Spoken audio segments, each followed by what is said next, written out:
নমস্কার। এইটা আমাদের একটা নতুন সেগমেন্ট। আর তার নাম হচ্ছে গিয়ে আড্ডাবাজি।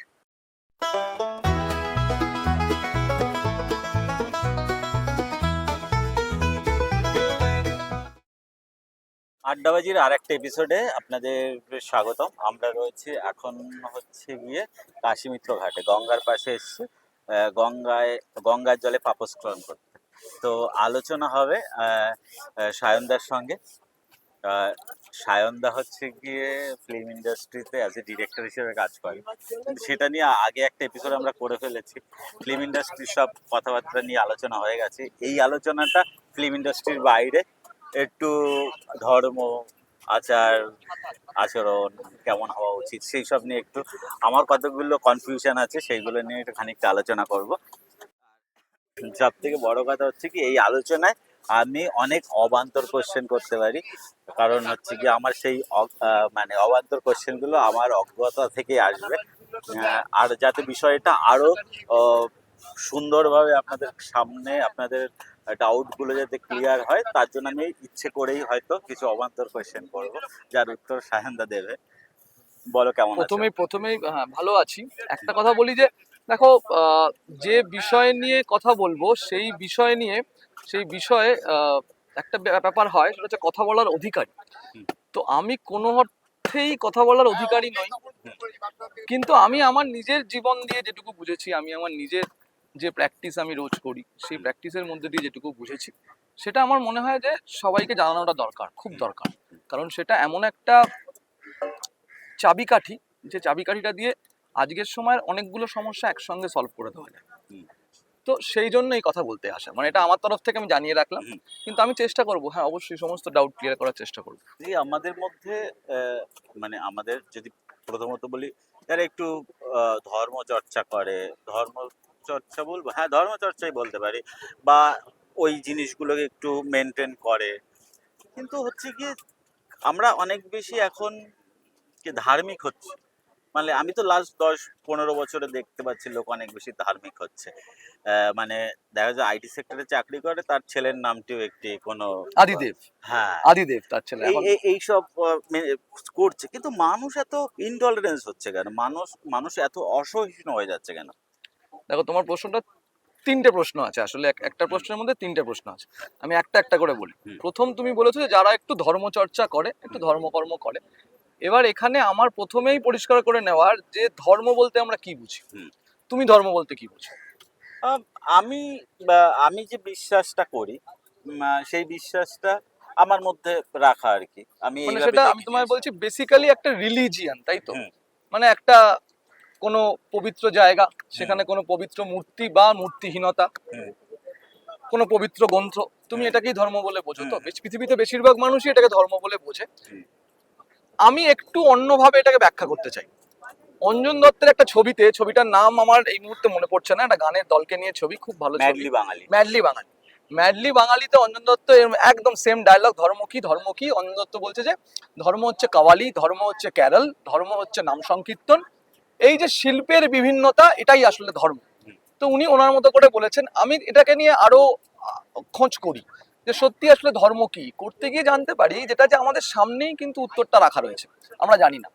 যেমন দেখো, আমি যদি তোমাকে বলি যে মৌলিক পদার্থের ধর্ম কি, হুম, এটা আমাদের প্রশ্ন আসতো ক্লাস 7-8-এ ফিজিক্সে। মৌলিক পদার্থের ধর্ম কি? Hmm, state the properties of compound element. যৌগিক পদার্থের ধর্ম বল। হুম, এখানে ধর্ম অর্থে প্রপার্টিজ। হুম, বাঘের ধর্ম কি? হরিণ মেরে খাওয়া, বনে জঙ্গলে ঘুরে বেড়ানো। মাছের ধর্ম কি? জলে চলে বেড়ানো। তো বেসিক্যালি ধর্ম হচ্ছে যা আমরা ধারণ করি হুম, এবং যা আমাকে ধারণ করে।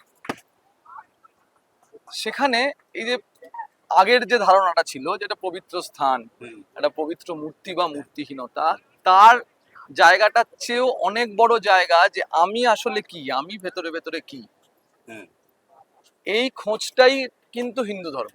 হুম, যে আমি কে, এই প্রশ্নটা থেকে হিন্দু ধর্মের সমস্ত ফিলোসফির হুম, উৎপত্তি হয়েছে। তো এখানে যারা ধর্মকর্ম করে, প্রথম এই ব্যাপারটাকে ক্লারিফাই করে দিই, তারা আসলে হিন্দু ধর্মের এগুলো হচ্ছে কিছু টুলস।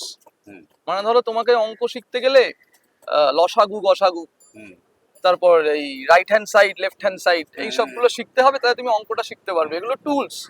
তো ঠিকই যেমন ওই সবাই ঠাকুরের সামনে একটা কর্পূর জ্বালিয়ে ডান দিকে ঘোরায়, দেখবে সবসময় ওটা ক্লকওয়াইজই ঘুরছে, কখনো অ্যান্টি ক্লকওয়াইজ ঘোরে না, কোথাও ঘোরে না। ঘোরে কোনো কোনো জায়গায় ঘোরে, সেই পুজো আমরা দেখতে পাই না বা আমাদের সেটা দেখার নয়, সেখানে ঘোরে হয়তো, কিন্তু সবসময় ক্লকওয়াইজই ঘোরে। এটা একটা টুল। আমরা অজান্তে একটা কর্পূর জ্বালিয়ে যেখান থেকে আগুন তৈরি হচ্ছে, আগুন একটা ক্লিনজিং এলিমেন্ট, এবং হিন্দু ধর্মের মতে আমাদের দেহ, পৃথিবীর সমস্ত কিছু 5খানা এলিমেন্ট দিয়ে তৈরি, তার মধ্যে আগুন একটা এলিমেন্ট। সেই আগুন আমি যখন ক্লকওয়াইজ ঘোরাচ্ছি কারুর সামনে, ওটা আসলে আমার এনার্জি যে বডি, আমার তো 5 রকম বডি, হিন্দু ধর্মের মতে আবার আমার 5টা বডি, তো সেটা নিয়ে আমি আসছি পরে। তো সেইটার কোনো ক্লিনজিং হচ্ছে, ঠিক আছে? আমরা অজান্তে একটা ক্লিনজিং করছি, গায়ে সাবান মাখার মতো, দাঁত মাজার মতো একটা ক্লিনজিং অজান্তে হচ্ছে, যেটা এনার্জি বডির ক্লিনজিং। তো ধর্মকর্ম করে বলতে তারা ওই টুলগুলো ইউজ করে। এটা হচ্ছে প্রথম কথা, প্রথম প্রশ্নের উত্তর। দ্বিতীয় প্রশ্ন, তোমার দ্বিতীয় প্রশ্ন ছিল যে এই বছরে একটা ধর্মের প্রতি ঝোঁক বেড়েছে। এটা একদমই ঠিক কথা, এটা বেড়েছে, এবং এটা মানে দেখা যাচ্ছে যে একটা ওয়েভ আসছে, একটা এত বড় ঢেউ আসছে যে ঢেউটার জোর অনেক বেশি হবে। সে ঢেউটা তৈরি হচ্ছে আস্তে আস্তে, এই তৈরি হওয়ার পর্বটার মধ্যে দিয়ে আমরা যাচ্ছি এখন। তো এটা তো মানে আমি বলবো খুবই, এর চেয়ে পজিটিভ কথা এই মুহূর্তে কিছু হয় না, যে এই ঢেউটা আসছে।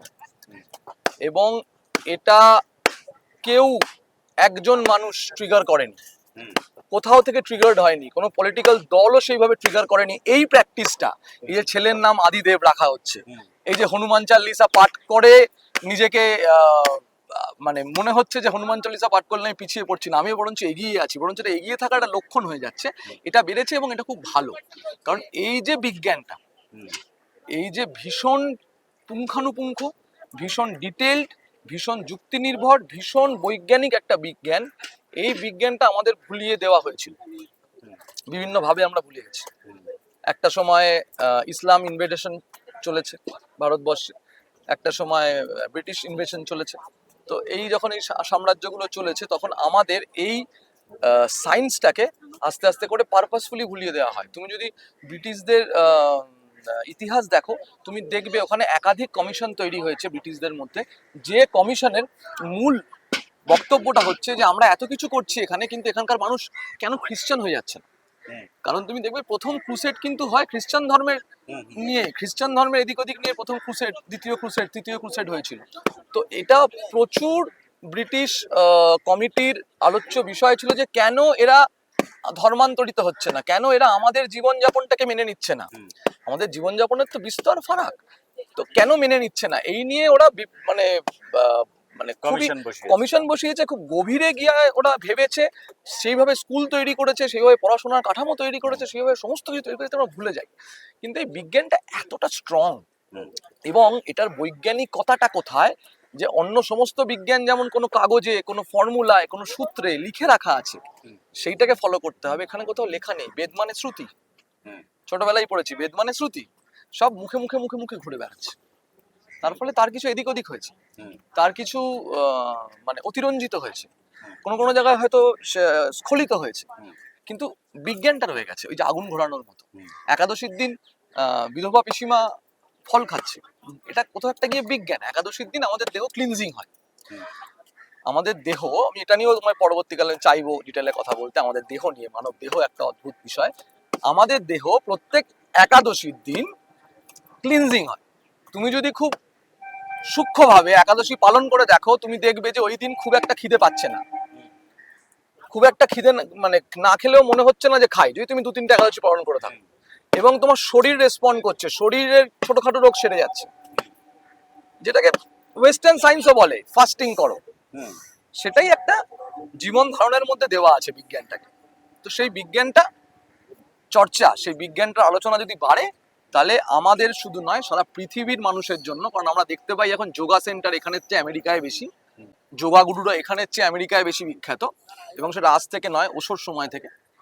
তো সেইটা আমাদের দেশে আমাদের কাছেই রয়েছে, আমাদের হাতের কাছেই রয়েছে, শুধু আমরা সেটাকে তুলে দেখি না। মানে আমার ছেলে ইংলিশ মিডিয়ামে পড়ে বা আমার মেয়ে ইংলিশ মিডিয়ামে পড়ে, ইংলিশ ভালো বলে, এই কথা বলার মধ্যে যে মূর্খতা আছে, তেমনই আমি হিন্দু ধর্মে বিশ্বাস করি না, আমার ভালো লাগে না, অযৌক্তিক মনে হয়। আমি যুক্তিগুলো জানি না হয়তো, কিন্তু এই যুক্তি নির্ভরতার যুগ যদি ফিরে আসে এটা সমগ্র পৃথিবীর জন্য খুব ভালো। এবার হচ্ছে তৃতীয় প্রশ্ন, যে আমরা এত মানে ওই প্রশ্নের তৃতীয় ভাগ, যে আমরা এত ইনটলারেন্স আমাদের মধ্যে বেড়ে যাচ্ছে কেন, আমরা ইনটলারেন্ট হয়ে যাচ্ছি কেন। দেখো, এটার একদম যদি তুমি গভীরে যাও, এটার প্রথম কারণটা নিহিত আছে যে মানুষকে একটা ফিলোসফি, যেটা ফিলোসফি বলবো না, একটা ব্যবসায়িক ফিলোসফি, একটা ইকোনমিক ফিলোসফি, যেটাকে তুমি বলতে পারো এক ধরনের বিশ্বায়নের সাম্রাজ্যবাদ, এই কথাগুলো আমরা শুনতাম না সিপিএম এর সময় খুব, ওই ধরনের বিশ্বায়নের সাম্রাজ্যবাদ, যেখানে তোমাকে আস্তে আস্তে আস্তে আস্তে একা করে দেওয়া হচ্ছে। যেমন ধরো, মানুষ হচ্ছে গোষ্ঠীবদ্ধ জীব। মানুষ সেই গ্রিসের এরিনার সময় থেকে একসঙ্গে বসে একটা কোনো পারফরমেন্স দেখলে আনন্দ পায়। এবার তাকে তুমি একটা মোবাইল ধরিয়ে দিয়ে নিয়ে এসছো ঘরের কোণে, তার এন্টারটেনমেন্টটা হয়ে গেছে ব্যক্তিগত এন্টারটেনমেন্ট, তার সবকিছু হয়ে গেছে ব্যক্তিগত। এমনকি সে প্রেমিকা না পেলে কথা বলেও এআই প্রেমিকার সঙ্গে। মানে কি, তার সমস্তটাই ব্যক্তিগত, তার কারোর সঙ্গে দেওয়া নেওয়া হচ্ছে না, তার পৃথিবীর সঙ্গে দশের সঙ্গে কোনো মেলামেশা হচ্ছে না। সেই অর্থে চার বন্ধু পাশাপাশি বসে পাবজি খেলে যাচ্ছে, চার বন্ধু মিলে একটা কাদা ভরা মাঠে গিয়ে দৌড়চ্ছে না, বা কোনো পুরোনো বাড়ির পেছনে খাওয়া উচিত নয় তাও বলবো, সিগারেট বা গাঁজা খেয়ে দেখছে না কেমন ফিলিং হয়। এই যে জীবনকে চেখে দেখার, জীবনকে দু হাতে মেখে দেখার যে আনন্দ, সেটা আমরা হারাচ্ছি। এবং দেখো, এটাও তোমাকে ব্যাখ্যা করতে গেলে আমি হিন্দু ধর্মেরই আশ্রয় নেব, কারণ এই সমস্ত উত্তর এখানে খুব বিজ্ঞানসম্মতভাবে দেওয়া রয়েছে।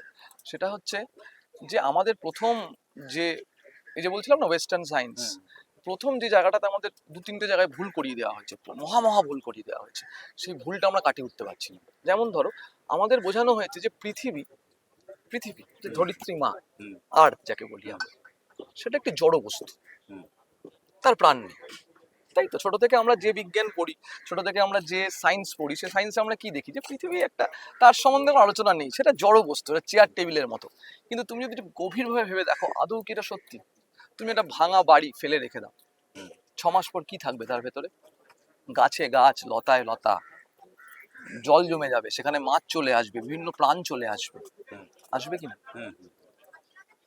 তো এইটা কোত্থেকে আসছে? নেচার থেকে আসছে। ধরিত্রীমাই তো সেখানে ইনভেট করছে, ধরিত্রীমাই তো গাছ হয়ে ঢুকছে, হাওয়াই ভেতরে ঢুকে দেওয়াল খুশিয়ে দিচ্ছে। কোনো কিছুই স্থির নয়, এই সমস্তটা নিয়ন্ত্রণ করছে যে, সে হতে পারে নির্জীব? তোমার মনে হয়? তাহলে আমরা একটি সজীব জিনিসের ওপর রয়েছে, যার নাম আর্থ, ধরিত্রী, যেটা আমাদের এই মানব জীবনের দুটো বেস্ট উপহার হচ্ছে, একটাই দেহ আর একটা হচ্ছে পৃথিবী। এবার তার থেকে আমরা ক্রমাগত দূরে চলে গেছি। আমরা ঘাসের ওপর হাঁটার সময় নেই, আকাশের দিকে তাকানোর সময় নেই। কিন্তু এই সমস্ত কিছু, শুধু ঘাসের ওপর হাঁটলে তোমার মন ভালো হয়, তোমার মনে হয় কেন? ওই আবার এনার্জি বডি, ঘাস এমন কিছু এনার্জি ফ্রিকোয়েন্সিস। আসলে দেখো, আমাদের তো এখন, আমরা তো এই ওয়েস্টার্ন বিজ্ঞানও স্বীকার করে নিয়েছি যে সবটাই হচ্ছে শব্দের ওয়েভ।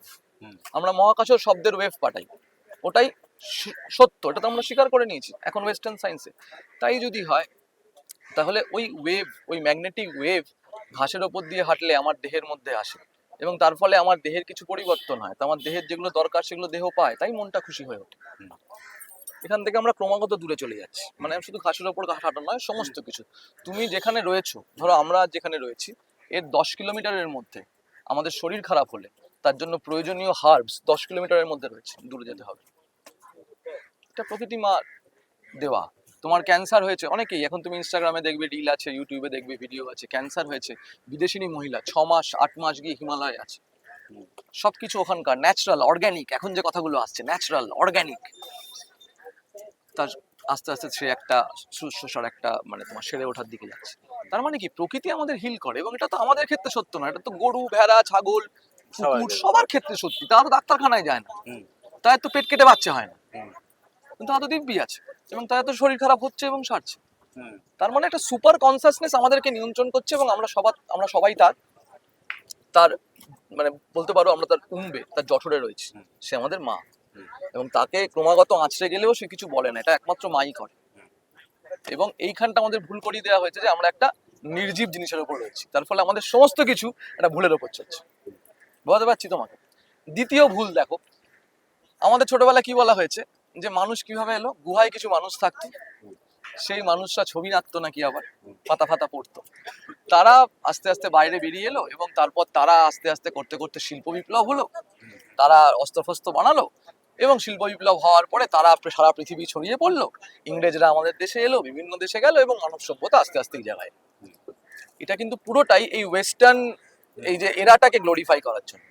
তুমি যদি খুব ভালো করে দেখো, নিরীক্ষণ করো, তুমি দেখবে যে গুহার ভেতর যে ছবিগুলোর কথা বলা হচ্ছে, যেগুলো নাকি ওই মানুষরা, পাতা পড়া মানুষরা এঁকেছে, তুমি দেখবে কথাটার সঙ্গে ছবিগুলো মিলছে না। এমন অনেক ছবি রয়েছে যেগুলো ওই গুহায় থাকা মানুষ যারা মানে পশুকে মেরে খায়, তাদের আঁকার সময় হওয়া উচিত না। মানুষ কখন শিল্পের দিকে যায়? যখন তার সময় রয়েছে, খেয়ে পড়ে ভাবার সময় রয়েছে, তখন সে ভাবছে না ছবি আঁকি। তাই তো? যে পশু মেরে খায়, তার ভাবার সময় রয়েছে। তুমি বলো তো, সে আজকে পাচ্ছে শিকার, কালকে শিকার পাচ্ছে না, বনের মধ্যে ঘুরছে, তাকে বাঘ খেয়ে নিতে আসছে, সে ছবি আঁকবে। তুমি ছবিগুলো ভালো করে দেখো, ছবিগুলোর মধ্যে অনেকগুলো ছবিতে ষাঁড় রয়েছে, ষাঁড়ের ছবি, যাকে আমরা বলি বৃষ। বৃষ একটি রাশি। বৃষ একটি রাশি। রাশি মানে কি? এই যে আমাদের 12টি রাশি, 12টা স্টার কনস্টেলেশন, যাকে আমরা ছোটবেলা শুনতাম নক্ষত্রপুঞ্জ। আমাদের পৃথিবীর আশেপাশে 12টা নক্ষত্রপুঞ্জ, যাদের দেখতে কোনোটা ডট ডট ডট ডট জুড়লে হবে হচ্ছে ষাঁড়ের মতো, কোনোটা হবে স্করপিয়নের মতো, কোনোটা হবে দুটো মাছের মতো। এই তো রাশি। এরা হচ্ছে নক্ষত্রপুঞ্জ আসলে। তারা সেই ছবি এঁকে দিয়ে গেছে। একটা ছবিতে শুধু হাতের ছবি, শুধু হাত, পরপর পরপর বিভিন্ন হাত। তুমি দেখবে ছবিগুলো সার্চ করো, ওই ছবিগুলো গুহাবাসী মানুষ, তাদের আঁকার কথা নয়। আসলে তারা কারা? সভ্যতার চূড়ান্ত সীমায় চলে যাওয়া কোনো জনজাতি, যারা কৈলাস পর্বত দেখেছে, যারা এরকম আশ্চর্য সব মন্দির তৈরি করেছে, যারা পিরামিড তৈরি করেছে, যারা এলিয়েনদের জন্য, এলিয়েনদের জান এলে কোথায় বসবে সেসবও তৈরি করে গেছে পৃথিবীতে, সেগুলো আমরা দেখতে পাই। সেই জনজাতি কোনো একটা ক্যাটাস্ট্রফিতে বা কোনো একটা পাপে, যে পাপে আমরাও নিমজ্জিত, এরকম কোনো পাপে তারাও শেষ হয়েছে, এবং শেষ হওয়ার পরও কিছু লোক থেকে যায়, 20-30 জন। তারা গুহায় গিয়ে উঠেছে, পরনের কাপড় ছিল না, গাছের পাতা নিয়ে পড়েছে, কিন্তু তারা বোকা ছিল না, পশু মেরে খেতে, কারণ কোনো উপায় ছিল না। কিন্তু তারা এই ছবিগুলো একে বুঝিয়ে দিতে গেছে যে ওই যে ক্রমাগত এরকম পরপর পরপর হাত, মানে এটা বাঁচতে চাওয়ার আর্জি, এটাই জীবনের সারস্য। আমরা সেটাকে সম্পূর্ণ উল্টো একটা দেখে যে এইখান থেকে শুরু নয়। এবার ওদের ওই যে সভ্যতাটা, এই সভ্যতাটার মধ্যে এই সায়েন্সটা রয়েছে। এবং শুধু এই সভ্যতা নয়, তুমি ইনকা সভ্যতা, মিশরীয় সভ্যতা, ব্যাবিলনীয় সভ্যতা, যারাই পৃথিবীর আদিমতম সভ্যতা, তারা বলছে পৃথিবী একটি সজীব বস্তু, তাকে আমরা পুজো করি, সে আমার মা। এবং তুমি দেখো এই যে আমেরিকান কারা, যারা তো আসলে ব্রিটিশ, ওই ওই ওই ওই ওই জনগোষ্ঠী, তারা কিন্তু এই সমস্ত সভ্যতার উপর আঘাত এনেছে।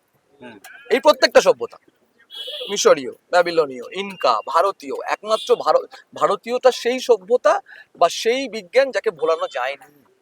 বাকি সব বিজ্ঞান ভুলে গেছে মোটামুটি মানুষ। দু একটা পিরামিড রয়েছে, তার ভেতর দাঁড়িয়ে বোঝা যাচ্ছে একটা মানুষ পিরামিড তৈরি করে কেন। কখনো আমাদের মনে হয় না যে একটা মানুষ পিরামিড তৈরি করে কেন, যেটা এত রহস্যে ভরা, এখনো রহস্যের পর রহস্য উন্মোচন চলছে, এবং যার প্রত্যেকটা ইট মাপা, কোনো গাঁথনি নেই, ইটের ওপর ইট দিয়ে তৈরি করা। বিভিন্ন, তুমি যদি হিন্দু মন্দিরগুলোকে দেখো, তুমি দেখবে প্রত্যেকটা অসাধারণ ভাস্কর্য, যেগুলো ওই মানুষ করতে পারে না, তার জন্য প্রচুর মেশিনস এবং সেই রকমের জিনিসপত্র লাগে। তো এবার ওই প্রশ্নটার উত্তরে ফিরে আসি, বলতে থাকলে এর মধ্যে হারিয়ে যাব। সেটা হচ্ছে, যত আমরা প্রকৃতি থেকে দূরে যাব, তত আমরা ইনটলারেন্ট হব, তত আমরা জান্তব হব, তত আমরা আরো আগ্রাসী হব, হিংস্র হব, তত মহিলাদের উপর অত্যাচার বাড়বে, এই সমস্ত কিছু হবে যত আমরা প্রকৃতি থেকে দূরে যাব। এবং যেটা আমাকে প্রত্যেক দিন নিয়ে যাওয়া হয়, তোমাকে আমাকে। তুমি যদি কোভিড এর গাইডলাইন গুলো দেখো, প্রত্যেকটা প্রকৃতি থেকে দূরে যাওয়া, মানুষের সঙ্গে মিশো না, মানুষের হাতে হাত মিলিও না, তুমি নিজের ঘরের কোনায় একলা থাকো, তুমি যে এই যে হাওয়াটা বইছে এটাও তোমার জন্য একটা কিছু হতে পারে, তুমি একটা মাস্ক পরে থাকো। এই সমস্ত কিছু তোমাকে আরো দূরে নিয়ে যাওয়ার একটা ষড়যন্ত্র। এবার আরেকটা জিনিস হচ্ছে কি, ধর্ম আর ধর্মের যে আচার এক করে ফেলি, এখানে তো খানিকটা সমস্যা তৈরি হয়। দেখো আচারকে সমস্যাটা তৈরি, দেখো আমি তোমাকে বলি, এটা মানে এই নিয়ে কথা বললে না কথা শেষ নেই।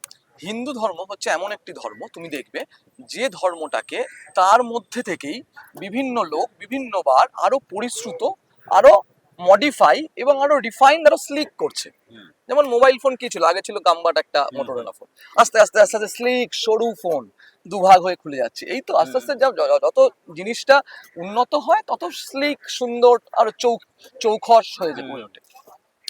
তো তুমি দেখো হিন্দু ধর্মে প্রথম আমরা কি শুনেছি, 4টে বেদ 10টা উপনিষদ ছিল। তারপরে একজন অবতারের জন্ম হলো, হুম। যার নাম হচ্ছে রাম। তারপরে আমরা ঋগ্বেদ ফেদ ভুলে গেলাম, হুম। আমরা দেখলাম যে রামায়ণ। হুম। রামের মতো করে জীবনে যদি বাঁচতে পারি হুম। তাহলে আমরা ভালো থাকবো, এবং ভালো ছিল মানুষ। আরো কদিন পরে আরেকজন অবতারের জন্ম হলো, তার নাম কৃষ্ণ। সে বললো এইসব ছাড়ো, রাম তো অবশ্যই উপাসক, আমি সে। তো একটা ছোট্ট চটি বই দিচ্ছি, গীতা, এইটুকু পড়ো, হয়ে যাবে। ঠিক আছে, সেই চললো। আরো কয়েকদিন গেল, আরেকজন অবতারের জন্ম হলো, তার নাম মহাপ্রভু চৈতন্যদেব। তিনি বললেন এইসব কিচ্ছু লাগবে না, ছাড়ো, ঠাকুরের সঙ্গে প্রেম করো, নাম গান করো, নাচ গান করো, ওতেই হবে। হলো। আরো কয়েকদিন গেল, আরেকজন অবতারের জন্ম হলো, রামকৃষ্ণ পরমহংসদেব, তার শিষ্য বিবেকানন্দ। তারা বললো সব কিচ্ছু লাগবে না ভাই, ঠাকুর ফাকুর ছাড়ো, তুমি শিবজ্ঞানে জীব সেবা করো, তাহলেই হয়। তাহলে বুঝতে পারছো, ওটা 4টে বেদ, 10টা উপনিষদ, কঠিন কঠিন শ্লোক, যজ্ঞকুণ্ড, অশ্বমেধ যজ্ঞ, এই সব থেকে চলে এলো ভাই তুই ছাড় সবকিছু, শিবজ্ঞানে জীব সেবা কর। এটা অন্য কোনো ধর্মে হয় না। তুমি অন্য যে সমস্ত ধর্ম চারপাশে দেখতে পাচ্ছ, সেই সমস্ত ধর্ম কিন্তু পরিবর্তনশীল নয়, যা আছে তাই ধ্রুব সত্য। আর এখানে কিন্তু সেটা নয়, বারংবার মানুষ আসছে ভাঙছে। গৌতম বুদ্ধ এলো, সম্পূর্ণ নতুন একটি ধারা প্রবর্তন করলো, যার নাম বুদ্ধ ধর্ম। সমান উপযোগী, সেটাও সায়েন্স, এই সায়েন্সেরই একটি ধারা। যেমন ফিজিক্স, মেটাফিজিক্স, এই ফিজিক্স ওই ফিজিক্স, নিউরোফিজিক্স, অ্যাস্ট্রোফিজিক্স, তাই হচ্ছে বারংবার। তো যেটা সমস্যাটা হলো, সমস্যাটা শুরু হয়েছে, এটা কেন কেন এটা করতে হচ্ছে, কেন এই রিফাইন এটা করতে হচ্ছে কারণ যখন ওই 4টে বেদ ছিল এবং 10টা উপনিষদ ছিল, তখন কিছু টুল এবং কিছু ট্রিক, কিছু মন্ত্র। মন্ত্র কি? মন্ত্র হচ্ছে যা মনকে ত্রাণ করে, তাই মন্ত্র। মন্ত্র কি? মন্ত্র হচ্ছে খুব এমন একজন বৈজ্ঞানিক যাদেরকে আমরা ঋষি নামে চিনি তখনকার দিনে, এবং যারা সব বিভিন্ন বিভিন্ন বিষয়ে ফাটাফাটি বিশ্লেষণ করে দিয়ে গেছেন এবং গবেষণা করে দিয়ে গেছেন। তার মধ্যে একজন আবার ঋষি বাদশায়ন কামশাস্ত্র নিয়ে করে দিয়ে গেছেন, যা নিয়ে ঋষিদের ভাবার কথা নয়। তার মানে ওনারা ঋষি নয়, আসলে বৈজ্ঞানিক। কেউ শব্দ নিয়ে করেছে, কেউ অঙ্ক নিয়ে করেছে, কেউ কাম নিয়ে করেছে, কেউ নাটক নিয়ে করেছে, ভরতমুনি। তো মন্ত্র হচ্ছে খুব সূক্ষ্মভাবে পরপর বসানো এমন কিছু শব্দ, এবং সংস্কৃত এমন একটি ভাষা যার উদ্ভবই হয়েছে এমন ভাবে, তার ফলে যে ভাইব্রেশন তৈরি হচ্ছে, তার ছন্দ, তার ফলে যে ভাইব্রেশন তৈরি হচ্ছে, সেই ভাইব্রেশন ওই তোমার আবার এনার্জি বডিকে। কারণ এই এনার্জি বডির কথা কিন্তু ওয়েস্টার্ন সায়েন্স স্বীকারই করে না। ওয়েস্টার্ন সায়েন্স তোমার বডিকে দুভাগে দেখে, ভাগ করে। তাই ওরা মনের কোনো বিশ্লেষণ দিতে পারে না। মন কি, মন কোথায় আছে, মাথায় না এখানে, না এখানে, এটা কিন্তু ওয়েস্টার্ন সায়েন্স বলতে পারে না। আছে মন বলে একটা ব্যাপার আছে, সেই নিয়ে ওরা প্রচুর গবেষণা করে, প্রচুর। কিন্তু মনটা কোথায় আছে, কিভাবে আছে, এটা কিন্তু হিন্দু ধর্ম বলে গেছে। খুব খুব সুচারুভাবে, খুব সুন্দর করে, বিজ্ঞানসম্মতভাবে তোমার এই শরীর এবং তোমার মন দুটোই ইকুয়ালি ইম্পর্টেন্ট। তাকে সুস্থ রাখার, তাকে এই পৃথিবীতে কিভাবে তাকে ধরে রাখতে হয়, তাকে মেনটেন করতে হয়। কারণ এই দেহ হচ্ছে সবচেয়ে সফিস্টিকেটেড গ্যাজেট। আমাদের চারপাশে আমরা যত যন্ত্র দেখছি, তুমি ভেবে দেখো এই যন্ত্রটার মতো সফিস্টিকেটেড যন্ত্র পৃথিবীতে হতে পারে না, যেখানে 60 থেকে 70 বছর হার্টটা প্রতিদিন প্রতি মুহূর্তে ঠিক কাজ করে।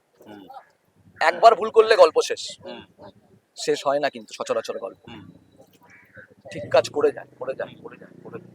কিডনি, লিভার এবং তার সঙ্গে মন, এটা তো মাংসের দেহ, যেটা আমাদের চালায় মন, তার যে সম্পূর্ণ বিজ্ঞানটা, যেমন তোমায় খুব ছোট করে বলছি, এগুলো খুব ইন্টারেস্টিং, অনেক সময়ের আলোচনা, যে আমাদের এই যে মন, এটা কিভাবে চলে।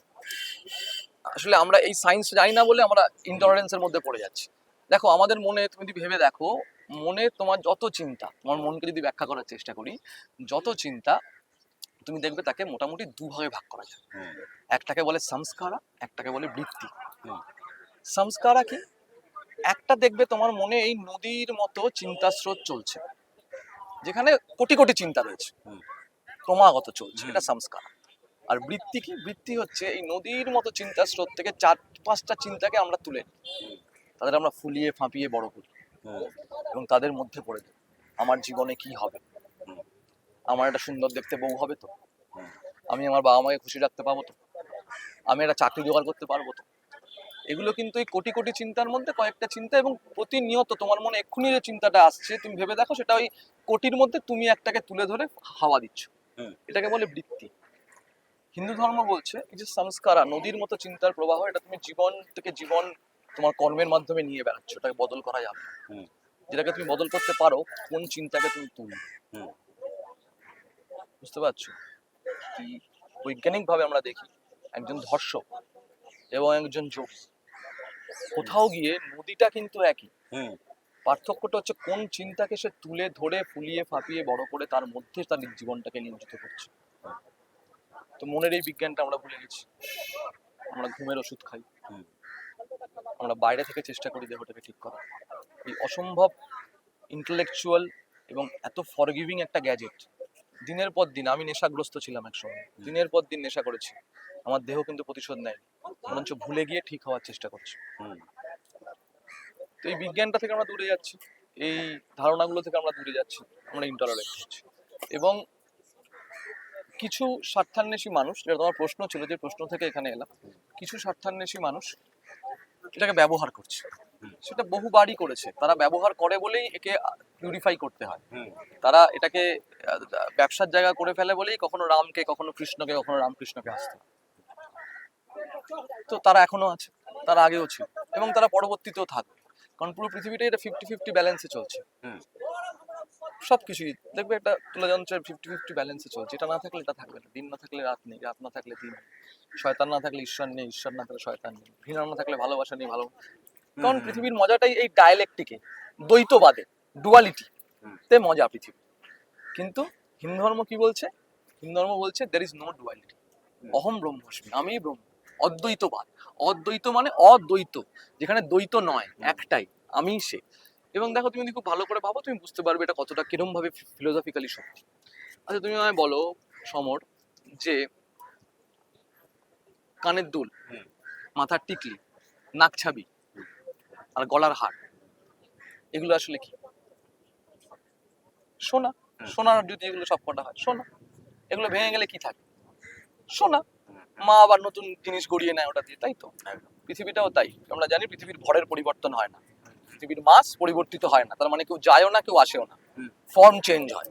নাহলে তো পৃথিবীর ভর বেড়ে যেত, হুম, বাড়ে না তো, বা কমে যেত, হুম, কমছে না বাড়ছে না, তার মানে কেউ কোথাও যাচ্ছে না, কেউ কোথাও থেকে আসছে না, হুম, যা হচ্ছে এখানেই সব ঘুরছে, ফর্ম চেঞ্জ হচ্ছে। কখনো কানের দুল, তাকে আমরা বলছি কানের দুল, আসলে ওটা সোনা, হুম, ভেঙে গেলে সোনাই থাকে, হুম, শুধু ওই ফর্মটা কানের দুল, হুম, তাই না? কিন্তু আমরা ওটা কানের দুল বলে ভুল করি, আমরা সোনা পরে ভাবি ভেঙে যাওয়ার পরে।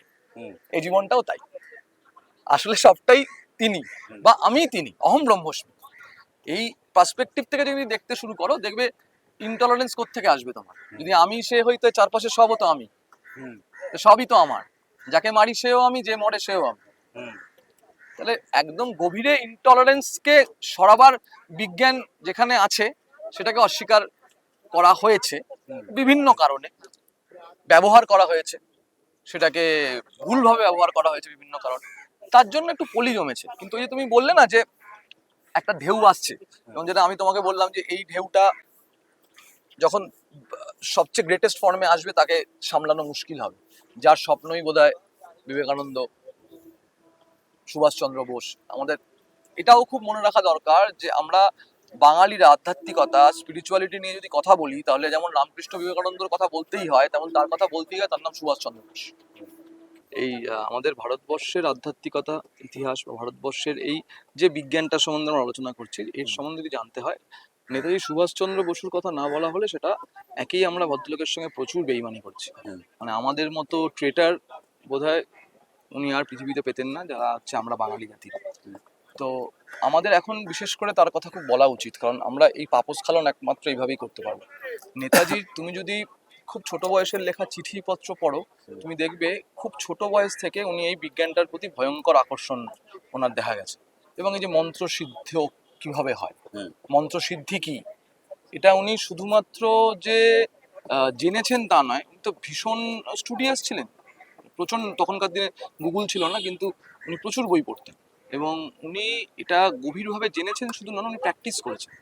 আমরা ওনার যে গ্রেট এসকেপটা দেখি, হুম সেই গ্রেট এসকেপের আগে কয়েক মাস উনি ঘরে বন্দি ছিলেন প্রায়, হুম যেটা আমরা বিভিন্ন গল্প শুনি, লাইটের শব্দ পাওয়া যেত শুধু।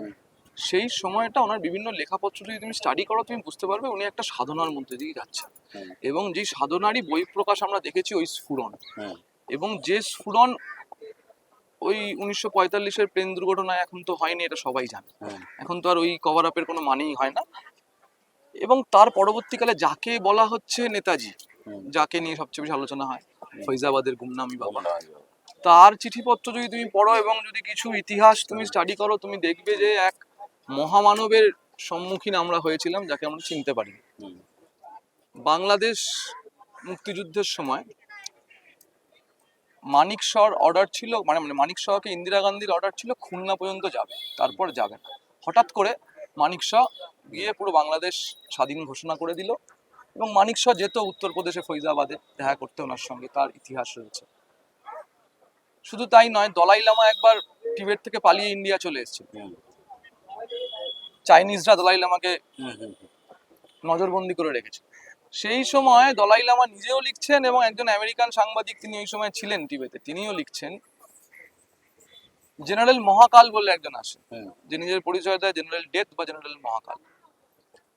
তাদের সঙ্গে ছিল পাহাড়ি কুকুর আর অত্যাধুনিক স্টেন গান, মেশিন গান, কোত্থেকে এলো জানে না। হুম উনি এসে দালাই লামাকে বলেন যে আপনি চলে যান, আমি টিবেট অবরোধ করে রাখছি 3 দিন। 3 দিন তারা অবরোধ করে রাখে এবং তারপর কোথায় হাওয়ায় মিলিয়ে যায় তারা, চাইনিজ সৈন্য খুঁজে পায় না। শেখ মুজিবুর রহমান পাকিস্তানের জেলে বন্দি যখন বাংলাদেশ স্বাধীন হচ্ছে, পাকিস্তানের জেল থেকে ওনার প্রথম যে রিয়াকশন ছিল বাংলাদেশ স্বাধীন হয়ে গেছে শুনে, সেটা হচ্ছে ওমা তাই, এর থেকেই বোঝা যায় সুভাষচন্দ্র বোস বেঁচে আছেন। তারপর মুজিব বেরিয়ে আর ওই কথা কখনো তোলেন। হুম। তো ওনাকে আমরা বিভিন্নভাবে তো বিট্রে করেছি, ছেড়ে দাও তো ওনার। তাও এবার সেই সময় যখন এই টিবেটের গল্পটা হচ্ছে বা যখন বাংলাদেশের গল্পটা হচ্ছে, তখন যদি না চিঠিপত্র পড়ো, উনি লিখছেন যে আমি একটু কাজে তিব্বত গেছিলাম, কদিন পরে ফিরলাম। তো আমরা একটা প্রায় সুপার হিরোর সামনে ছিলাম, এবং যে সুপার হিরো হচ্ছে সেই সন্ন্যাসী যিনি যুদ্ধক্ষেত্রে দাঁড়িয়েছে।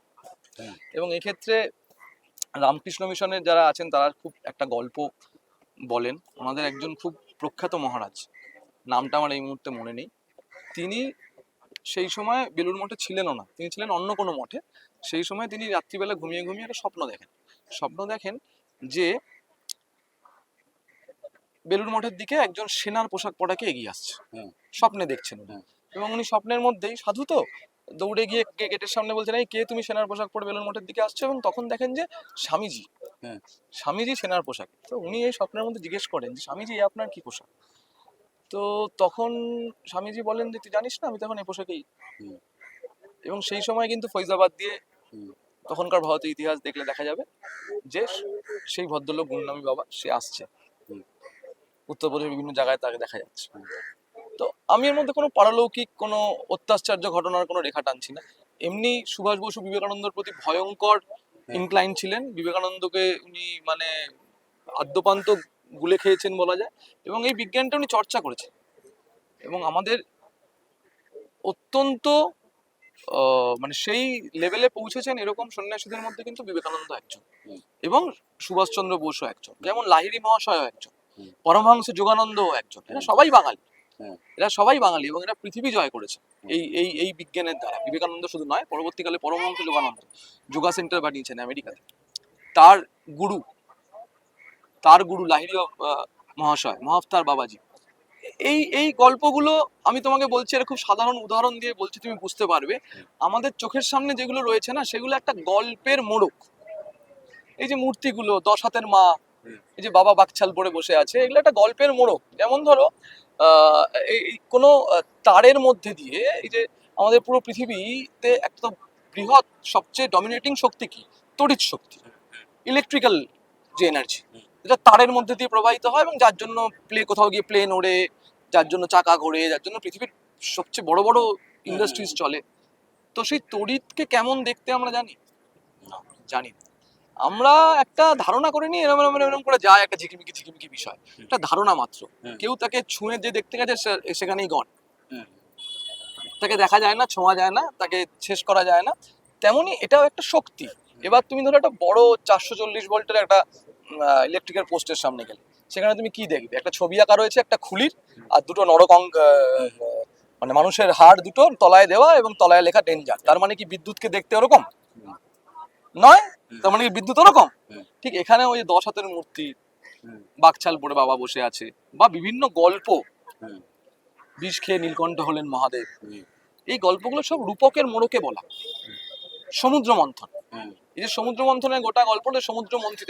যদি তোমাকে বলি যে এই সমুদ্র মন্থনটা তোমার ভেতরে হচ্ছে প্রতিনিয়ত, এবং সেখান থেকে হলাহল উঠছে, এবং সেখান থেকে অমৃত উঠছে, সেখান থেকে যা চাই তাই পাওয়া যায় এমন গাছও উঠছে। তো এটা আমাদের ভেতরে হচ্ছে এবং ক্রমাগত এই টানাটানিটা আমরাই করছি। ঠিক আছে, তো এই সমস্ত গল্পগুলো এই মোড়কের আড়ালে দেওয়া রয়েছে। সমস্ত বিশ্বাসগুলো ওই যে বললাম আগুন ঘোরানোর মতো মোড়কের আড়ালে রয়েছে। একটা এমন আস্তরণ তার উপর চাপিয়ে দেওয়া রয়েছে, তুমি এটাকে বিজ্ঞান বলে চিহ্নিত করছো না। যদি তুমি করতে, তুমি দূরে সরে যেতে হয়তো, কারণ সবাই তো আমরা ফিজিক্স পড়তে চাই না। তাই এটা জীবনের মধ্যে গুলে দেওয়া আছে, যেমন নুন জলে গুললে দেখা যায় না নুনটা রয়েছে, তেমন ভাবে গুলে দেওয়া রয়েছে। এইখানে আমার আমি একটু অন্য প্রসঙ্গে যাচ্ছি, সেটা হচ্ছে কি, ধরো এই জিনিসগুলো যখন তুমি করছো বা তুমি চর্চা করছো, তুমি জানতে পারছো কিছু মানুষ তো সত্যি সত্যি প্রাত্যহিক জীবনে, যে মানুষটা তার ইনকাম, তার সংসার কি করে চলবে, তার জীবন জীবিকা এবং নানা ধরনের সমস্যায় থাকবে, এটাই স্বাভাবিক কথা। তো তার কাছে কিছু লোক গিয়ে যখন ধর্মের একটা সহজ ব্যাখ্যা দেবে, মানে সে হচ্ছে গিয়ে যে প্রথম হচ্ছে গিয়ে ধর্মটাকে এইভাবে আইডেন্টিফাই করবে যে অমুক মুসলিম, তার ফ্রিজের মধ্যে গরুর মাংস আছে না ষাঁড়ের মাংস আছে, সে গরু খায় না ছাগল খায়, সে তার প্রার্থনা স্থলে গিয়ে বা মন্দিরে বা মসজিদে কোথাও গরুর মাংস ছোড়া হচ্ছে, কোথাও শুয়োরের মাংস ছোড়া হচ্ছে। এইভাবে তো মানে এইটা তো সব লেভেলের মানুষের কাছে অব্দি তো এত পরিষ্কার ধারণা থাকবে না। অবশ্যই কিছু মানুষকে তো এটার একটা আলাদা সাইট, যে তুমি একটু আগেই বলছিলে দেশে দেশে যুগে যুগে প্রত্যেকটা জিনিস, এই জিনিসগুলোকে নিয়ে ব্যাখ্যা হয়েছে, ভুল করে ব্যাখ্যা হয়েছে। মানে আমি যদি মুসলিমদের নিয়ে এরকম বলি, সে হচ্ছে গিয়ে যে তারা একটা ভালো কাজ করতে গিয়েও আল্লাহু আকবার বলছে, আর একটা মানুষকে যখন গলা কেটে ফেলছে তখন আল্লাহু আকবার বলছে। আবার যখন কোনো হিন্দু জয় শ্রীরাম বলতে বলতে কোনো মানুষকে ইসে করে মেরে ফেলছে, মব লিঞ্চিং করে মেরে ফেলছে, আবার কোথাও প্রসাদ বিতরণ করছে জয় শ্রীরাম বলে। ধর্মের তো দুটো দিকই আছে, এক্সিস্ট করছে। আছে। হ্যাঁ, যদি এই প্রশ্নটা, যদি শেষ ধাপের প্রশ্নটার উত্তর আগে দিই, হ্যাঁ, সেটা হচ্ছে যে দুটো উদাহরণ দিলে তুমি, একটা হচ্ছে আল্লাহু আকবার, একটা হচ্ছে জয় শ্রীরাম। হ্যাঁ, এবার দুটোতেই দুটো মানুষই এটাকে ব্যবহার করছে। এটা হচ্ছে প্রথম কথা, দুটো মানুষই তার নিজের পাশবিক প্রবৃত্তির স্ফুরণ ঘটাতে গিয়ে এটাকে ব্যবহার করছে। সেখানে সে যদি যা কিছুই বলতো, হ্যাঁ, এক্স ওয়াই তাকে জেড হ্যাঁ, সেটা তাকে ব্যবহার করা হতো। এবং দ্বিতীয় কথা হচ্ছে যে তুমি যদি দুটো ধর্মকে দেখো, তাহলে এদিকের যে ধর্মটা, যারা আল্লাহু আকবার বলছে, তাদের ধর্মে কোথাও গিয়ে লেখা আছে এটা, যে তোমার সমধর্মী নয় সে পৃথিবী থেকে তাকে সরিয়ে দেওয়া যায়। তাকে পৃথিবী থেকে সরিয়ে দিলে ঈশ্বর কিছু মনে করেন না, তাকে পৃথিবী থেকে সরিয়ে দিলে বরঞ্চ পুণ্যই হয়, পাপ হয় না। এটা বলা আছে, এটা ঠিক ভুল এর বিচারে আমি যাব না, আমি বিচার করার কিছু নেই, কিন্তু এটা আছে, এটা সবাই জানে, তারাও জানে, আমরাও জানি। কিন্তু এদিকের যে ধর্মটা যদি দেখি, তাহলে দেখবে যে এখানে প্রত্যেকটা দেবদেবী, প্রত্যেকটা দেবদেবী, এদের বেশিরভাগ আমরা দেখছি তারা যুদ্ধের সাজে রয়েছে, বেশিরভাগ। কেউ হাতে ত্রিশূল নিয়ে, কেউ হাতে কাটারি নিয়ে, কেউ হাতে ঝাঁটা নিয়ে যুদ্ধের সাজে রয়েছে। কিন্তু সেই যুদ্ধটা নিজের সঙ্গে যুদ্ধ, সেই যুদ্ধটা নিজের সঙ্গে। ভণ্ডাসুরকে যে মা আদ্যাশক্তি মারছেন, সেই ভণ্ডাসুরও আমার মধ্যে রয়েছে, আর তাকে আমার ভেতরে আদ্যাশক্তিই মারছে। এটা হচ্ছে বেসিক কথা। যদি এখানে বলা হয় যে আমি ঈশ্বর, আমি সব, তাহলে আমার চারপাশে যে সব আমি, তো তাকে আলাদা করে হিন্দু মুসলিম খ্রিস্টান আলাদা করার কিছু নেই। এবং একমাত্র ধর্ম হিন্দু ধর্ম, যারা ধর্মান্তরণে বিশ্বাস করে। তুমি দেখবে মুসলিমরা ধর্মান্তরণে বিশ্বাস করে, খ্রিস্টানরা খুবই বিশ্বাস করে। তারা জমি টমি দেয়, চাল ফাল দেয় লোক কিছু ধর্মান্তরিত করার জন্য। কিন্তু হিন্দু ধর্মে এমন কোনো ব্যাপার নেই যে ধর্মান্তরিত করতেই হবে। আর হিন্দু ধর্মে এমনও কোনো ব্যাপার নেই কয়েকটা মন্দির ছাড়া যে যেখানে অন্য ধর্মের লোক যেতে পারবে না, সবাই সবসময় ওয়েলকাম। তো যে এই উদারতা দেখাচ্ছে, সে নিশ্চয়ই বলছে না জয় শ্রীরাম বলে মারো, দুটো একসঙ্গে চলতে পারে না। সে কোথাও গিয়ে বলছে না, যদিও তার সমস্ত দেবদেবী কিন্তু যুদ্ধের সাজে রয়েছে, তারা হাতে অস্ত্র নিয়ে রয়েছে, তাই না? কিন্তু সেখানে কোথাও যুদ্ধের কথা কিন্তু বলা নেই। সেখানে মহাভারতের যুদ্ধ হচ্ছে, সেখানে জাস্ট দুটো শ্রেণীতে ভাগ করা হয়েছে মানুষকে, ধার্মিক অধার্মিক। হুম, ন্যায় অন্যায়, এর বাইরে কিছু নেই। সেখানে ভাইও ভাইকে মারছে, কোথাও কিন্তু উল্টো দিকের ধর্মে ভাই ভাইকে মারছে লেখা নেই। ভাই ভাইকে বাঁচাবে, অন্য ভাইকে মারবে যে ভাইকে আমার ধর্মের নয়, তাই তো? কিন্তু এই ধর্মে কিন্তু এটা নয়। তো প্রথম কথা হচ্ছে এই ধর্মটাই এটা শেখায় না, এই ধর্মটাই সহনশীলতার কথা শেখায়। হিন্দু ধর্ম এই ধর্মটাই শেখায় পরার্থে ভাবার জন্য। যে তুমি দেখো এত সাধক এত সাধু হুম। রাস্তায় ঘুরছে, এরা কার জন্য করছে বলে তোমার মনে হয়? কার জন্য এটা এমন হয়েছে তুমি বলো? একজন সাধু সাধু হয় কার জন্য? তুমি বেসিক্যালি বলবে নিজের জন্য। নিজের জন্য। নিজের সাধনা করে সে কি চায়? সে যদি সেরকমই চাইতো নিজের জন্য, তাহলে সে বিজনেসম্যান হতো নাকি? হুম, যে হুম, নিজের হুম, জন্য চায় সে তো বিজনেসম্যান হয়। হুম, আসলে এ নিজের জন্য চেয়ে এমন কিছু চাইছে যাতে হাজার লোকের সে উপকার করতে পারে, সুভাষচন্দ্র বোসের মতো, হুম, বিবেকানন্দের মতো, হুম। পরমহংস যোগানন্দের মতো, সদ্গুরুর মতো, হুম, তাই না? হুম, এটা খানিকটা আমরা দেখি মাওবাদীদের মধ্যে, যারা চরমপন্থী, আজমল কাসাম। হ্যাঁ, ও কিন্তু চাইছে না নিজের জন্য, হুম, ও জানে যে ও মৃত্যু বরণ করবে, কিন্তু ওর চারপাশের মানুষ ভালো থাকবে বলে বিশ্বাস করে, যদিও বিশ্বাসটা ভুলভাবে ওর মধ্যে রোপণ করা হয়, হুম, যে বিশ্বাসটার মধ্যে রয়েছে হিংসা। কিন্তু এখানে কিন্তু বিশ্বাসটার মধ্যে হিংসা নেই, হুম, বিশ্বাসটার মধ্যে প্রথমেই আছে ভালোবাসা। চৈতন্যদেব কি বলছেন? ভালোবাসা। হুম। চৈতন্যদেবের সবচেয়ে বড় শিষ্যের নাম কি? জগন হরিদাস, যার নামের মধ্যেই জবন। তো চৈতন্যদেব, বিবেকানন্দ এরা যদি আমাদের অথরিটি হন, তাহলে অথরিটি প্রথমেই ছাপ্পা মেরে দিয়ে গেছে যে এতে কোনো অসুবিধা নেই, কে হিন্দু কে মুসলিম কে খ্রিস্টান আমরা দেখতে যাই না, জীব জ্ঞানে শিব জ্ঞানে জীব সেবা। হুম, সেখানে সব জীবই শিব, সেখানে বলা নেই যে হিন্দু শিব মুসলিম শিব খ্রিস্টান শিব, বলা নেই। জীবকে শিব জ্ঞানে সেবা করো। তাহলে যদি বিবেকানন্দ চৈতন্যদেব এরা আমাদের অথরিটি হয় এবং এরা যদি এগুলো করে গিয়ে থাকেন, তাহলে তো এটা বোঝা যাচ্ছে যে ধর্মে ধর্মে বিভেদ এই ধর্মটা সৃষ্টি করে না, কারণ সুপ্রিম অথরিটি এটা বলছে না।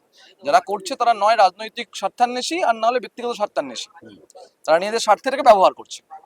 কিন্তু এটাও ঠিক যে দীর্ঘদিন ধরে, কারণ এই আমরা খুব পরিষ্কারভাবে এটা বলা যায় যে 2014 সালে বিজেপি আসার আগে হুম, আমরা দেখেছি বিভিন্নভাবে আমরা অবদমিত হয়েছি, আমাদের সংসদে আক্রমণ হয়েছে, আমরা কিচ্ছু করিনি।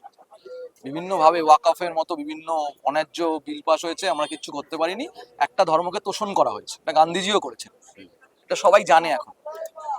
তো তোষণ করা হয়েছে এবং তার আগে সেই ধর্মটা বেশ কয়েকশো বছর এই দেশকে শাসন করেছে। হুম, তো যথেচ্ছ অত্যাচার হয়েছে, হুম, সেই অত্যাচারের রিটালিয়েশন কিছু তো কখনো তো মানুষ তো ঘুরে দাঁড়াবে। হুম, তো সেই ঘুরে দাঁড়ানোটাও কিন্তু এই ধর্ম বলছে হিংসা দ্বারা হয় না, হুম, কিন্তু কোথাও নিজের দাবির জন্য দাঁড়াতে তো হবেই। হুম, কোথাও আমাদের, ধরো আমরা তো বলছি না যে বিভিন্ন মন্দির ভেঙে মসজিদ হচ্ছে, স্বাভাবিক। যখন আজকে প্যালেস্তাইন ধ্বংস হয়ে গেছে, যখন ইসরায়েল প্যালেস্তাইনে গেছে, সব বাড়ি ভেঙে দিয়েছে, নিজেরা বাড়ি তৈরি করবে, তার উপর করবে তো।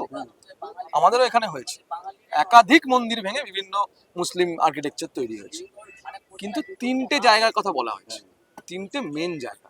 তারা হচ্ছে কাশী বিশ্বনাথ জ্ঞানবাপী, হুম, তারা হচ্ছে মথুরা কৃষ্ণের জন্মস্থান, আর রাম জন্মস্থান।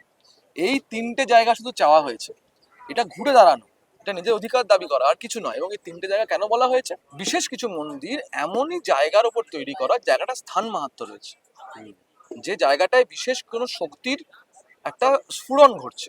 যদি তুমি পুরীর মন্দির দেখো, যার ওপর দিয়ে প্লেন যায় না, কাক পক্ষী যায় না, যার ভেতর সমুদ্রের শব্দ শোনা যায় না, যার হাওয়ার উল্টো দিকে পতাকা, কি এটা অলৌকিক কিছু নয়, এটা হচ্ছে ওই জায়গাটার একটা মাহাত্ম্য রয়েছে।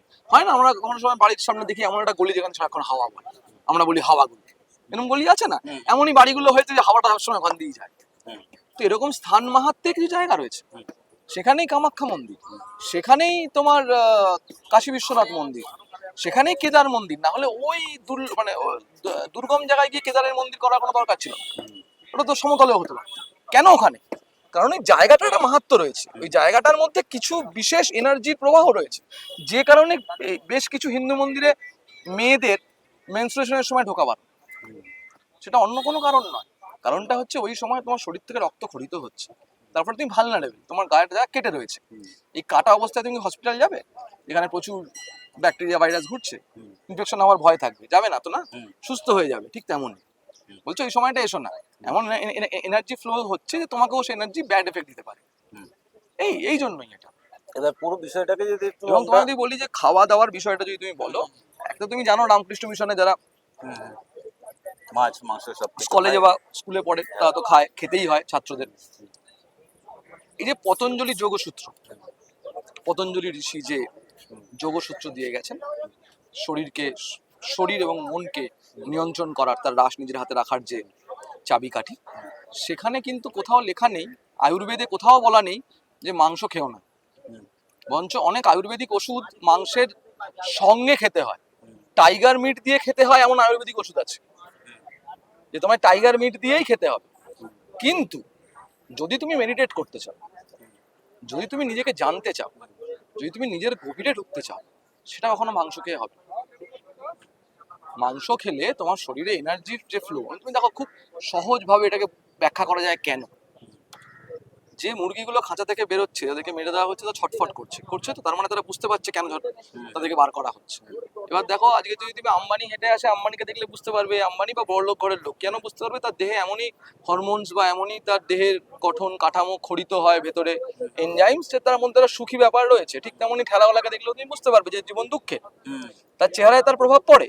তো যে প্রাণীটা, যার ইমোশন আছে, যে বুঝতে পারছে তাকে মেরে দেওয়া হবে, তার দেহে কি খড়িত হচ্ছে?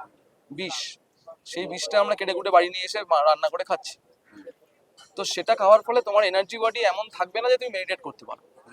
মেডিটেট করা মানে কি, তুমি একটা একটা করে আস্তরণ পেঁয়াজের খোলসের ভেতর ঢুকতে থাকবে। প্রথম ভুলে যাবে যে আমি সমর, আমি ভারতবর্ষে জন্মেছি, এই সমস্ত আইডেন্টিটি গুলো ফেক হয়ে যাবে। তুমি একদম ভেতরে তোমার কাছে যেতে চাইছো, তো সেখানে সেই মাংস খেয়ে তুমি করতে পারো। তো সেইখানে তুমি মেডিটেট করতে চাও, তুমি যদি সেই জ্ঞান আরোহণ করতে চাও, তোমাকে নিরামিষ খেতে হবে, এইটা বলা আছে। কিন্তু কোথাও বলা নেই যে অশ্বমেধ যজ্ঞ হতো, অশ্বমেধ যজ্ঞে তোমার ঘোড়াদেরকে পোড়ানো হতো, লেখাই আছে, সে মাংস ভক্ষণ করতো ঋষি, তাতে কোনো দোষ নেই। এবং বলছি তো আয়ুর্বেদে কোথাও, আমার সঙ্গে সন্ন্যাসীর দেখা হয়েছিল বেনারসে এই বছর 1 জানুয়ারি, আমি প্রতি বছর ওখানে থাকি বছর শেষে। আমাদের দেবদেবী বলেই আমরা এরকম করে বলতে পারছি। শিব ঠাকুর তো সেই ঠাকুর যিনি ত্রিগুণাতীত, শততম রজ, এই যে 3টে গুণকে যিনি জয় করেছেন তিনি, তো তার কাছে এটা কোনো ব্যাপার নয়, তার কাছে এটা কোনো মানে মাইনে রাখে না, তার কাছে এটা কোনো বিষয় নয়। তিনি তার চেয়ে অনেক ডিপার ফিলোসফির মধ্যে রয়েছে। তো সেখানে কোথাও মাংস খেতে বা মাছ খেতে বারণ করা হয়। রামকৃষ্ণ নিজে মাছ খেতে খুব ভালোবাসতেন, বিবেকানন্দ মৃত্যুর দিনকে ইলিশ মাছ খেয়ে মারা গেছে। এবং পরের দিন পেপারে লেখালেখি হয়েছে হ্যাঁ, একজন তো মাংস ভক্ষণকারী সন্ন্যাসীর মৃত্যু হয়েছে।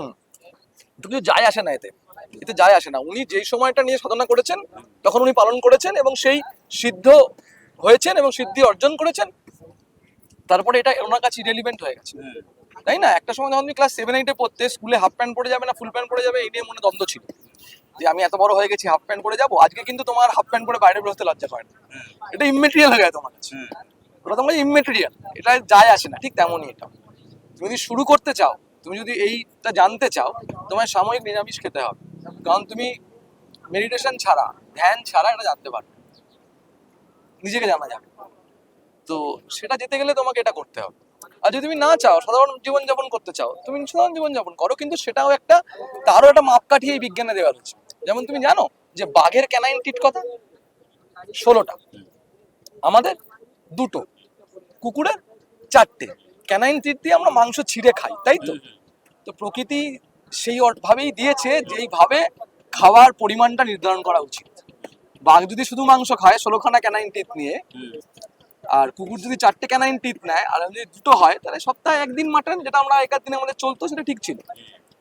কোথাও গিয়ে সেই সমস্তটাকে তো ঘেঁটে দেওয়া হয়েছে না, কোথাও গিয়ে সমস্তটা চলে এসছে এসি স্টোরের মধ্যে, সেখানে অর্গানিক সবজি করে এসিতে রাখা সবজি বিক্রি করা হচ্ছে। এই পুরোটা তোমার জীবন চর্চায় ঘেঁটে দিয়েছে, তোমাকে তোমার শিকড় থেকে দূরে পাঠিয়ে দিয়েছে, এবং তুমি তোমার শিকড় থেকে দূরে গিয়ে আনন্দে আছো যে আমি খুব প্রগতিশীল, আমি প্যান্টালুন্সের জামা পরি, আর আমি সুপার স্পেশালিটি স্টোরের বরফ করা পিস বাড়িতে এনে খাই। কিন্তু আসলে এই সমস্তটাতেই তুমি পৃথিবী থেকে দূরে, মানে এই যে রক্ত মাংসের যে পৃথিবী, যে প্রকৃতি, তার থেকে অনেক দূরে চলে গেছো। এবং যত দূরে তুমি যাবে, তোমার মানসিক এবং শারীরিক সমস্যা বাড়বে, ক্যান্সারের মতো রোগ হবে, একাকিত্বের মতো রোগ হবে, ডিপ্রেশনের মতো রোগ হবে। এটা হতে বাধ্য, বিজ্ঞান। এবং কদিন পরে এই বিজ্ঞান এখনো বলছে, এই বিজ্ঞান জাপানে বলছে ফরেস্ট থেরাপি, ফরেস্টে চলে যাও, ফরেস্ট তোমাকে, এগুলো কি আসলে এই বিজ্ঞানটাকে বিভিন্ন ভাবে দেখা। এবার এই পুরো আলোচনাটা যদি এরা সাম আপ করি, তাহলে কিভাবে করতে পারি যে ধর্ম তো টলারেন্স বানায়, হ্যাঁ, বানায়। এবং আমাদের মধ্যে আরেকটা জিনিস আরেকটু ওইটাই টাচ করে যাব, সেটা হচ্ছে গিয়ে যে এই বিবিধতা স্বীকার করাটা কি মানে ধর্মচর্চা করলে বিবিধতা স্বীকার করার কি পসিবিলিটি বাড়ে আমাদের? অবশ্যই ভালো, অবশ্যই ভালো। তুমি যখন তোমার নিজেকে দেখো একটা জিনিস দেখবে যে একটা কুকুরকে তুমি যদি একটা প্লাস্টিকের মাছ দাও সে ছুঁয়েও দেখবে, দেখবে। একটা পিঁপড়ের সামনে তুমি একটা প্লাস্টিকের চিনির দানা রেখে দাও, সে পাশ দিয়ে বেরিয়ে যাবে। তাহলে কিসে আমরা বুঝতে পারি যে এটা মধ্যে প্রাণ বা এই যে পৃথিবীর যে রস রয়েছে সেটা আমরা সবাই বুঝতে পারি। আমি চোখ বন্ধ করো একটা ফল প্লাস্টিকের বা রবারের প্রচন্ড এক বানানো, হাত দিলে বলে দিতে পারবো যে এটা সত্যিকারের ফল বা সত্যিকারের ফল না এটা প্লাস্টিকের। তো আমরা সবাই বুঝতে পারি যে আমরা এক কোম্পানির ম্যানুফ্যাকচার, এক কোম্পানি থেকে বেরিয়েছি। বিভিন্ন জুতো, কারোর নাম মোকাসিং, কারোর নাম নস্টার, কারোর নাম ক্রক্স, কারোর নাম হাওয়াই ছুটি, কিন্তু একই কোম্পানির। সেটা আমরা নিজেরা বুঝতে পারি চোখ বন্ধ করে। এবং শুধু আমরা নয়, পিঁপড়েও বুঝতে পারে, আরশোলাও বুঝতে পারে, গরুও বুঝতে পারে। তুমি গরুর সামনে নকল ঘাস দাও, সে খাবে না, মুখ ঘুরি চলে যাবে, কিন্তু আসল ঘাস দেখতে সে মানে গন্ধ পেয়ে ছুটে আসে। তো এটা আমরা বুঝতে পারি, এই আইডেন্টিফাইটা আমরা করতে পারি। তো এই শিব জ্ঞানে জীব সেবা বা ব্রহ্ম সত্য জগৎ মিথ্যা, এই সমস্তটাই তো এই টলারেন্স এবং এই যাবতীয় বিবিধতাকে এক করে নেওয়ারই কথা। ব্রহ্ম সত্য জগৎ মিথ্যা মানে জগতের সবকিছুকে আমি ডিকোয়ালিফাই করে দিলাম, শুধু ব্রহ্মকে রেখে দিলাম। তাহলে এটা তো কোথাও গিয়ে এক হয়ে যাওয়া। এই এক হওয়ার মানে তো একা থাকা নয়, কোথাও গিয়ে সবকিছুর মধ্যে নিজেকে খুঁজে পাওয়া। তো সেখানে অবশ্যই এই ধর্মের চর্চা করলে এই বিবিধতাকে শিকার শুধু নয়, বিবিধতার সঙ্গে ব্যালেন্স করে বাঁচার রাস্তাটাও পাওয়া যায়। ওই যে বললাম, তোমার এক্ষুনি শরীর খারাপ হলে, যে কোনো শরীর খারাপ, তোমার যা লাগবে তার 10 কিলোমিটারের মধ্যে রয়েছে কোনো না কোনো কাছের মধ্যে। তুমি শুধু জানো না, বা আমি জানি না, আমরা খুঁজে বার করতে পারি না, আর তার গুণাবলীটা জানি না। এক কথায় তোমার কাছে ধর্ম মানে কি হওয়া উচিত বা কি? আমার কাছে এক কথায় ধর্ম হচ্ছে নিজের সম্বন্ধে জানা, নিজের সম্বন্ধে জানা। সেই পৃথিবীতে সবচেয়ে মূর্খ যে নিজেকে একটা কাঠের কফিন বাক্সের মধ্যে বন্ধ করে শুধু চোখ দুটো খুলে হাঁটছে। সে নিজেকে জানে না, সে জানে না উল্টো দিক থেকে বোম মারলে সে বাঁচবে নাকি গুলি মারলে সে মরে যেতে পারে, সে জানে না। কারণ সেটা কফিন বাক্সের মধ্যে রয়েছে। যে কফিন বাক্সের বিভিন্ন জামা পরানো রয়েছে, এটাতে ইনস্টাগ্রাম ফেসবুক দেওয়া রয়েছে, সুন্দর আলো ফালো জ্বলছে, সব ঠিক আছে, কিন্তু কফিন বাক্স। যতক্ষণ না কফিন বাক্স খুলে তুমি নিজেকে জানছো, নিজের শক্তি বা নিজের দুর্বলতা জানতে পারছো, যতক্ষণ না তুমি নিজের শক্তি বা দুর্বলতা জানছো, ততক্ষণ তোমার কি সত্যি কোনো শক্তি আছে পৃথিবীতে, তুমি বলো তো? যতক্ষণ না তুমি অ্যাওয়্যার তোমার শক্তি সম্পর্কে বা দুর্বলতা সম্পর্কে, ততক্ষণ তুমি জানোই না কিছু পৃথিবীর। পুরোটাই তুমি স্পেকুলেট করছো, একটা কফিন বাক্সের মধ্যে থেকে স্পেকুলেট করছো। তো সেটা করা সবচেয়ে মূর্খম। আমার কাছে ধর্ম হচ্ছে নিজেকে জানা, নিজের শক্তি জানা, নিজের দুর্বলতা জানা, নিজের জ্ঞান জানা, নিজের অজ্ঞান জানা, এবং তাকে আইডেন্টিফাই করা যে আমি এটা জানি না বা আমার এটা খারাপ, এটা গোল করা। এবং এখানেই তার রাস্তা দেওয়া রয়েছে, শরীর এবং মন এবং মাথা তিনটেইকেই কিভাবে ঠিক করা যাবে, কিভাবে ঠিকঠাক ভাবে পরিচালনা করা যাবে। তোমার হাত যেমন একটা অঙ্গ, মনও তো একটা অঙ্গ, একদম তাই তো? তাহলে আমার হাত কি আমার ইচ্ছে ছাড়া এরম এরম হচ্ছে? হচ্ছে না তো। যদি হয় তাহলে বলতে হবে সেটা একটা আমার রোগ। তাহলে আমার মনটা ছটফট করছে কেন? খালি এখানে চলে যাচ্ছে, ওখানে চলে যাচ্ছে, এ কি করলো, ও কি বললো, করছে কেন? কারণ আমি তাকে নিয়ন্ত্রণ করতে পারছি না। সেও আমার অঙ্গ, এটা রোগ। এটাকে নিয়ন্ত্রণ করতে পারলে দেখবো আমি আমার মনটাকেও নিয়ন্ত্রণ করতে পারছি।